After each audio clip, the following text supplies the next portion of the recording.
Bom dia, irmãos. Hoje, Dia dos Pais,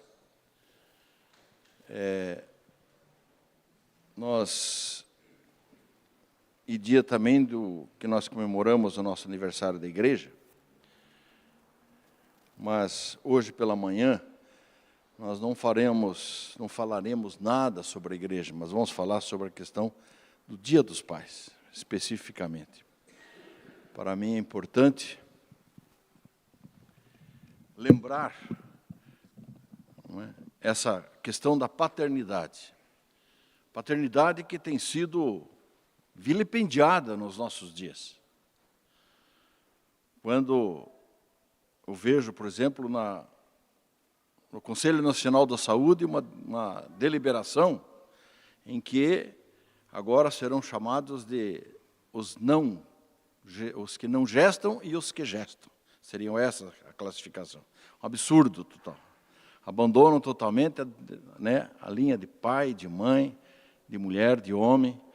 Então nós temos que lembrar sempre a questão de pai e do que é ser pai. Eu quero, com os irmãos, falar uma coisa sobre Davi, como exemplo de pai. Davi normalmente é citado como um pai relapso, um pai que cometeu erros, um pai que deixou, pela sua omissão, deixou criar alguns problemas na sua família com seus filhos, e normalmente a gente foca no defeito de Davi. A gente olha sempre os pecados de Davi. Mas eu quero mostrar hoje quem de fato era Davi como pai. A importância que Davi dava à sua paternidade. Paternidade de quem teve, pelo menos o texto bíblico nos mostra, pelo menos 18 filhos que são citados de Davi, não é? E uma filha. Mas também a palavra de Deus diz que ele teve outros filhos. Então imagina-se aí, presume-se que ele deve ter tido entre 20 e 30 filhos, pelo número de concubinas que ele tinha, pelas pessoas, não é? Então era um número bastante grande. E ele foi um paizão. Na verdade, ele foi um paizão. É isso que eu quero compartilhar com os irmãos, e eu peço então que vocês abram o texto da palavra de Deus, no segundo livro de Samuel, e nós vamos fazer a leitura no capítulo 18, dos versos 19 até o capítulo 19, verso 7.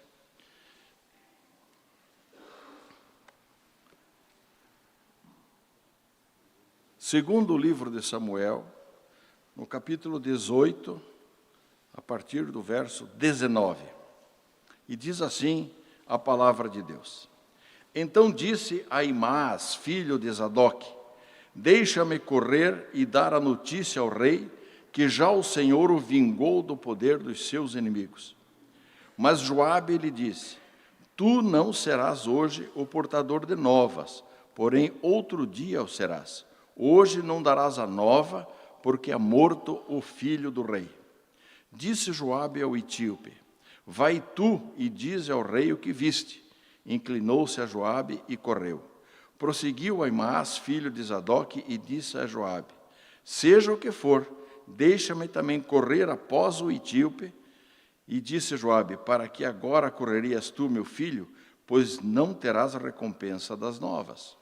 Seja o que for, tornou Aimás, correrei. E então Joabe lhe disse, corre. Aimás correu pelo caminho da planície e passou o etíope. Davi estava sentado entre as duas portas da entrada. Subiu a sentinela ao terraço da porta sobre o muro, e levantando os olhos, viu que um homem chegava correndo só. Gritou, pois, a sentinela e disse ao rei. O rei respondeu, se vem só, traz boas notícias. E vinha andando e chegando. Viu a sentinela outro homem que corria. Então gritou para a porta e disse, eis que vem outro homem correndo só. Então disse o rei, também este traz boas novas. Disse mais a sentinela, vejo o correr do primeiro, parece ser o correr de Aimás, filho de Zadok. Então disse o rei, este homem é de bem, e trará boas novas. Gritou Aimás e disse ao rei, paz. Inclinou-se ao rei com o rosto em terra e disse: Bendito seja o Senhor teu Deus, que nos entregou os homens que levantaram a mão contra o rei meu senhor. Então perguntou o rei: Vai bem o jovem Absalão? Respondeu Aimás: Vi um grande alvoroço, quando Joabe mandou o teu servo ao rei, porém não sei o que era. Disse o rei: Põe-te ao lado e espera. Ele se pôs e esperou. Chegou o etíope e disse: Boas novas ao rei, meu senhor. Hoje o Senhor te vingou do poder de todos os que se levantaram contra ti. Então disse o rei ao etíope: Vai bem o jovem Absalão? Respondeu o etíope: Sejam como aquele os inimigos do rei, meu senhor, e todos que se levantaram contra ti para o mal. Então o rei, profundamente comovido, subiu à sala que estava por cima da porta e chorou. E andando disse: Meu filho Absalão, meu filho Absalão. Quem me dera que eu morrera por ti, Absalão, meu filho, meu filho. Disseram a Joabe: Eis que o rei anda chorando e lastima-se por Absalão. Então a vitória se tornou, naquele mesmo dia, em luto para todo o povo, porque naquele dia o povo ouvira dizer: O rei está de luto por causa de seu filho. Naquele mesmo dia entrou o povo às furtadelas na cidade, como faz quando foge envergonhado da batalha. E tendo o rei coberto o rosto, exclamava em alta voz: Meu filho Absalão, Absalão, meu filho, meu filho. Então Joabe entrou na casa do rei e lhe disse: Hoje envergonhaste a face de todos os teus servos que livraram hoje a tua vida, e a vida de teus filhos e de tuas filhas, e a vida das tuas mulheres e das tuas concubinas, amando tu os que te aborrecem e aborrecendo aos que te amam, porque hoje darás a entender que nada valem para contigo príncipes e servos, porque entendo agora que se Absalão vivesse e todos nós hoje fôssemos mortos, então estarias contente. Levanta-te agora, sai e fala segundo o coração de teus servos. Juro pelo Senhor que se não saíres, nenhum só homem ficará contigo esta noite, e maior mal te fará isso do que todo o mal que tem vindo sobre ti desde a tua mocidade até agora. Senhor Deus, nós lemos a tua palavra, peço agora, Senhor Deus, que o Senhor nos edifique nela, é a nossa oração, em nome de Jesus. Amém. Esse texto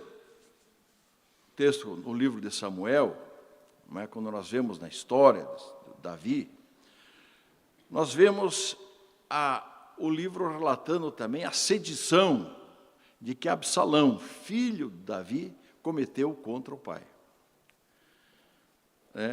Absalão foi um homem que governou Israel e acabou criando uma revolta e uma sedição contra o próprio pai. Então, ele usando de todas as artimanhas possíveis, todas as maneiras, conspirando, o filho conspirou por mais de 4 anos nas portas de Jerusalém com os seus aliados para conspirar, para derrubar o pai como rei e assumir o lugar do rei. Por quê? Porque Absalão, tá certo, tinha criado um problema muito sério na família. Absalão era um homem difícil. Era um filho de Davi com um temperamento muito difícil. Era o mais formoso, o mais bonito do reino de Israel, era famoso pelas suas conquistas amorosas, tinha tudo que queria, mas era um homem extremamente ambicioso. E também cometeu uma situação muito grave ao matar o próprio irmão, Aminon, tá certo? Que era o herdeiro natural de Davi, era o primogênito de Davi, mas em função da o seu incesto com a meia-irmã Tamar, ele acabou sendo morto por Absalão. E Absalão fugiu, voltou. Davi perdoou Absalão. Absalão ficou nesse período em Jerusalém conspirando. E Davi cometeu um erro fatal. Ao mandar os filhos, quando ele tinha mandado os filhos, mandou justamente Absalão a ser governador de Hebrom. Hebrom era o lugar em que se ungiam os reis. Ele mandou justamente Absalão para Hebrom, ser governador de Hebrom. Então, ali ele comete um grande erro, em confiar no filho Absalão. Mas, relata nesse período, que através do conselheiro do próprio rei, Aitofael, que se unem a Absalão e fazem essa trama dentro do próprio conselho do próprio rei. Então, Davi se viu cercado por um exército, tá certo?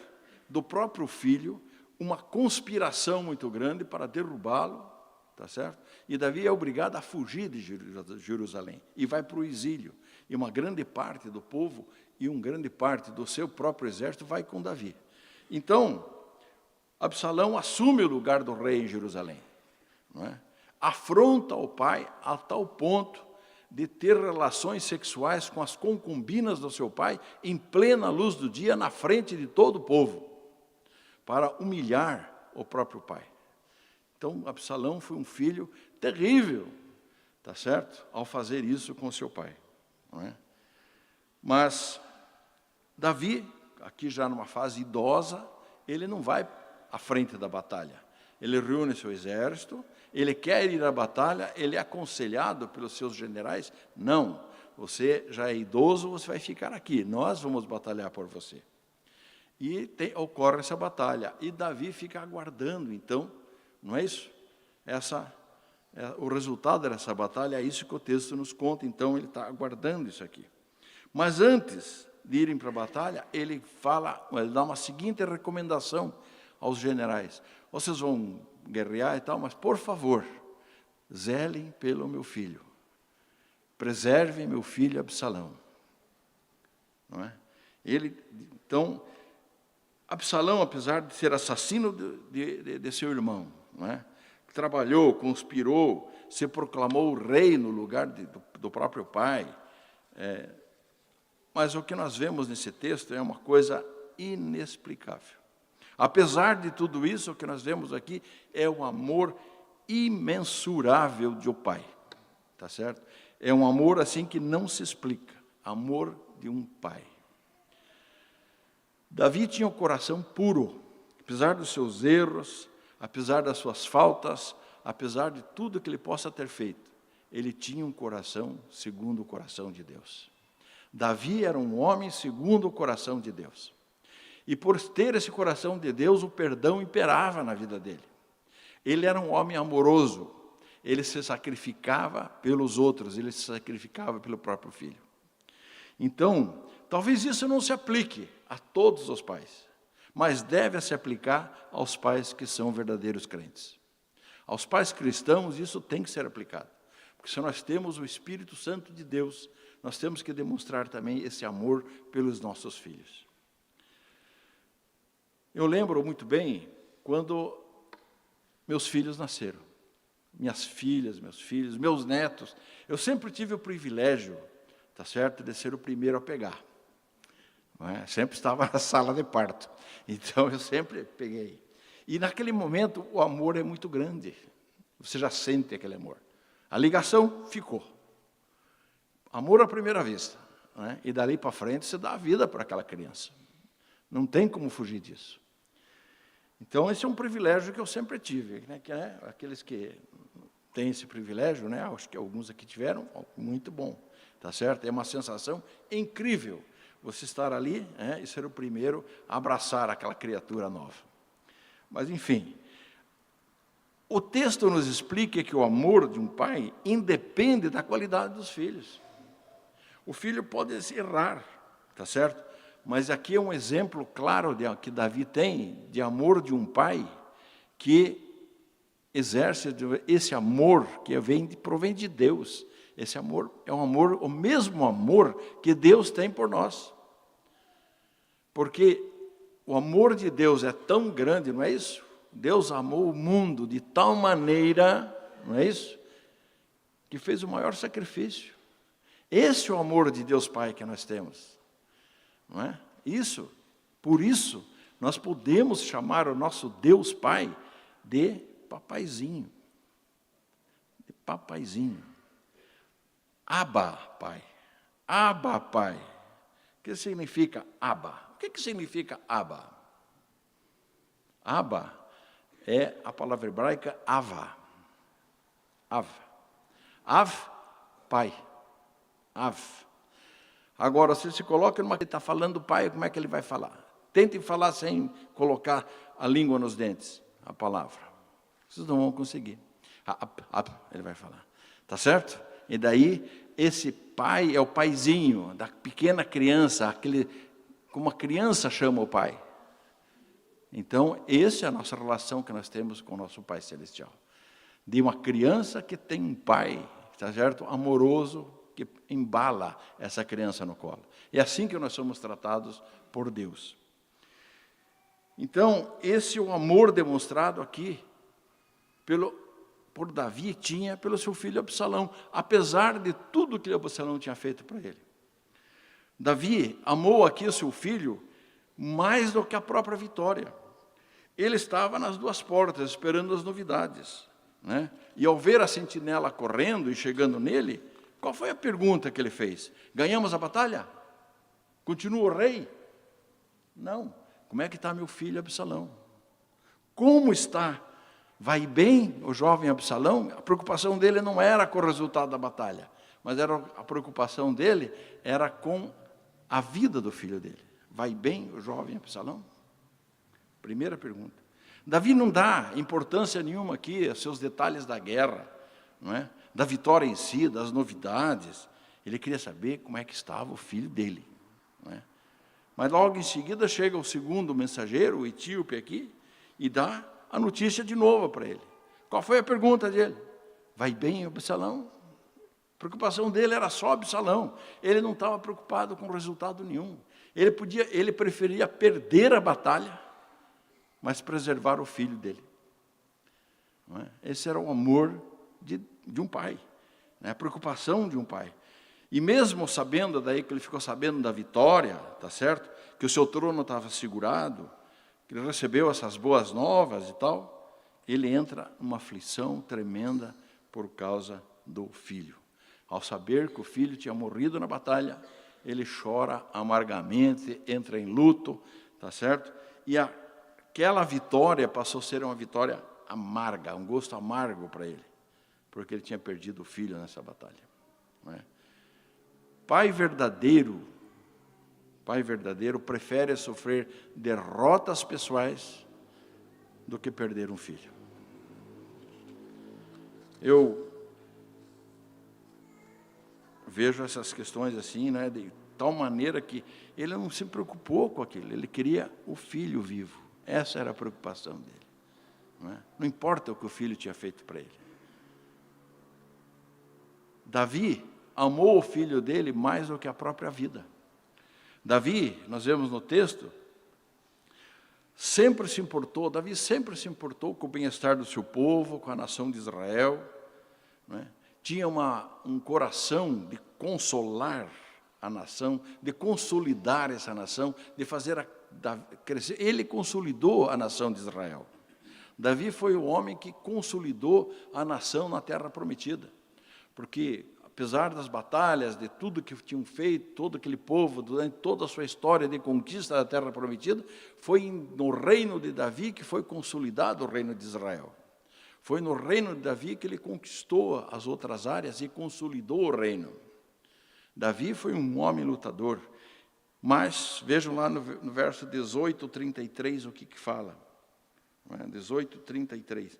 Então o rei, profundamente comovido, subiu à sala que estava por cima da porta e chorou. Andando, dizia: meu filho Absalão, quem me dera eu morrera por ti, Absalão, meu filho, meu filho. Ele preferia dar a vida dele e ter o filho. Ele chora, ele entra em luto. Ele trocaria a vida dele pela vida do filho, não é? Então, isso é uma dor, perder um filho é uma dor, tá certo? Indescritível para um pai. Nesse filme aí famoso, que está aí sendo vinculado, não começou no Brasil ainda, né? O Som da Liberdade, não é? Que está nos Estados Unidos fazendo um sucesso imenso, não é? E aqui eu consegui ver um pedaço dele aqui, meio clandestinamente, aí, num vídeo.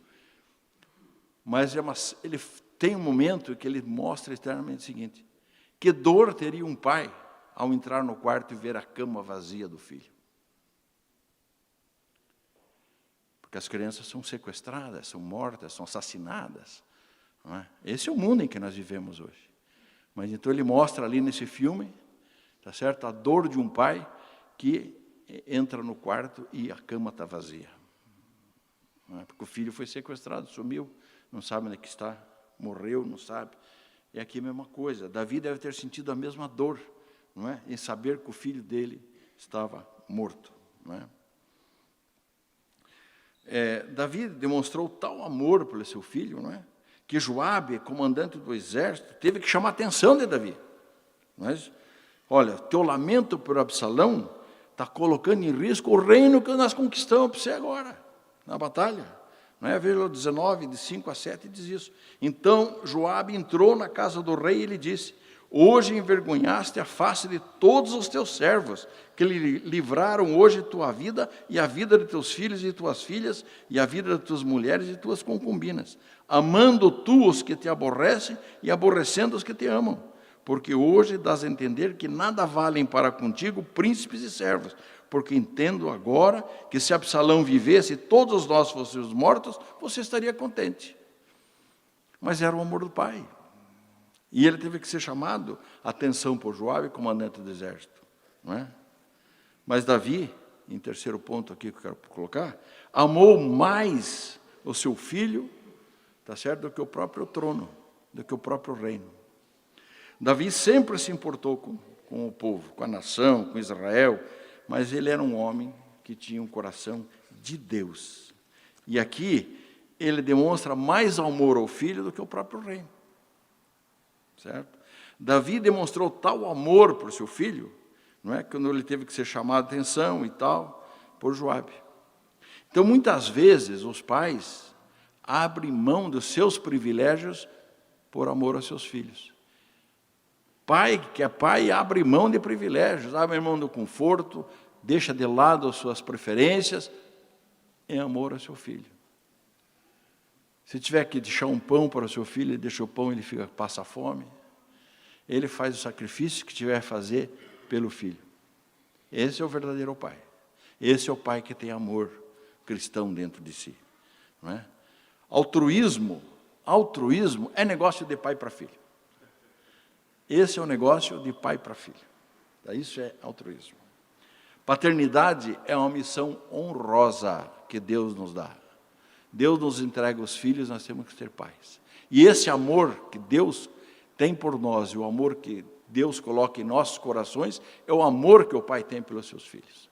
E se tiver que sacrificar, vamos nos sacrificar. E abrir mão, muitas vezes, do conforto, das nossas necessidades, em função dos filhos. Esse é o amor, como Davi o fez aqui. Davi praticamente demonstra aqui exatamente, apesar de ter um filho da forma que teve. Não é? E nós vemos isso. Nós vemos pais que não abandonam os filhos jamais. Mesmo, muitas vezes, filhos drogados que se afastam, que estão na vida, né, por se prostituindo no mundo afora, mas o amor do pai sempre está lá para recebê-lo de volta. É a parábola do filho pródigo. Tá certo? É o amor do pai grande recebendo aquele filho que aprontou. Naquela parábola, quando Jesus nos conta, receber herança em vida era uma afronta tremenda. Era um desafio enorme, mas o pai entregou a herança para ele. E ele perde a herança. Ele cometeu uma falta gravíssima contra o pai. Mas, no entanto, o pai estava lá pronto a receber. É a nossa situação. Nós pecadores, impuros, errados, imperfeitos, não é isso? Mas o Pai Celestial sempre pronto a nos abraçar, a perdoar aqueles que de fato se arrependem, não é? Então, amar é isso, porque amor paternal é o amor que provém do nosso Pai Celestial. Esse é o verdadeiro amor de pai. É mais fácil ser um profissional de sucesso do que ser um pai. Muitos homens que galgaram aí o apogeu da fama fracassaram na vida como pai. E fracasso. Por quê? Porque eles não tinham, de fato, o amor paternal. Pai que é pai, segundo o coração de Deus, deve merecer todo o nosso respeito. Porque ele ama mais do que o sucesso pessoal, abre mão do seu conforto, ama seus filhos mais do que a própria vida, como foi feito aqui com Davi. Então, que Deus Pai do nosso Senhor Jesus Cristo, o nosso supremo exemplo de paternidade, não é? Nos ajude a desempenhar essa tarefa como pais, de fidelidade, amor, zelo, nesse sublime ministério que nós temos, pais, de ser pais. Feliz Dia dos Pais, a nossa oração é que Deus abençoe a todos os pais.